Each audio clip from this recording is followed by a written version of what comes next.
விஜய் வந்தால் தான் நமக்கு விடிவு காலம் பிறக்கும் அப்படின்னு விஜயையும் நம்பி ஒரு கூட்டம் சுற்றுது பார்த்தீங்களா? அந்த கூட்டத்தை பார்த்தா தான் நமக்கு பாவமாக இருக்குது. இந்த வீடியோ இணையத்தில் வைரல் ஆகிட்டுருக்கு. அதாவது விஜய் அவர்கள் காரில் வெளியே வர்றாங்க. வெளியே வரும்போது அங்கே ஒரு 10 பேர் பக்கம் நின்றுட்டுருக்காங்க. அதுலேயும் ஒரு கை குழந்தையெல்லாம் தூக்கிட்டு ஒருத்தர் வந்திருக்காரு. அதில் சில பேர் ஏதோ ஒரு மனு மாதிரி வச்சுட்டு நிற்கிறாங்க. ஏதோ அவங்களுக்கு இருக்கிற ஒரு குறையை எழுதி அவர்கிட்ட கொடுக்கலாம், அவர்கிட்ட கொடுத்தா நிறைவேறும் அப்படின்னு நம்பி வந்திருக்காங்க. அந்த ஒரு 10 பேர் தான் நிற்கிறாங்க. கண்ணாடியை இறக்கி என்ன மனு அப்படிங்கிறத வாங்கிட்டு போயிருக்கலாம். அதில் இருக்கிற விஷயங்களை அவர் செய்கிறார் செய்யலை அப்படிங்கிறதெல்லாம் 2வது பட்சம். முதல்ல அவ்வளோ நேரம் காத்திருக்காங்க. அவரை பார்த்து நம்மளோட குறைகளை சொன்னால் நமக்கு ஏதாவது விமோசனம் கிடைக்காதா அப்படின்னு அவங்க ஏங்குறாங்க. அதை ஒரு மனுவாகவும் எழுதிட்டு வர்றாங்க. அதை வாங்கிட்டு போனால் அவங்களுக்கு கொஞ்சமாவது சந்தோஷமாக கொஞ்சம் திருப்தியாக இருக்கும். ஆனால் அது என்னென்னு கூட பார்க்குறதுக்கு அவருக்கு நேரம் இல்லை.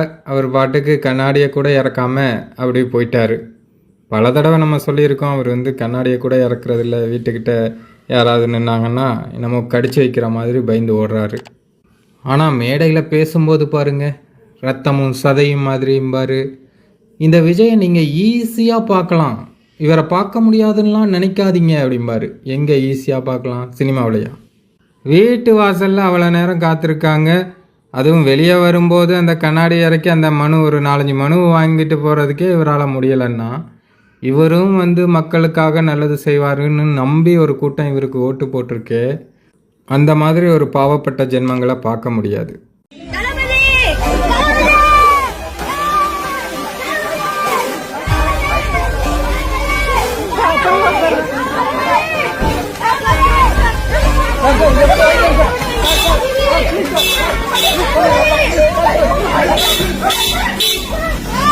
தற்குறிகள் என்ன சொன்னாலும் விஜய்க்கு ஓட்டு போட்டு தான் ஆவாங்க. அவங்கள பற்றி நம்ம பேசவே வேண்டிய அவசியம் இல்லை.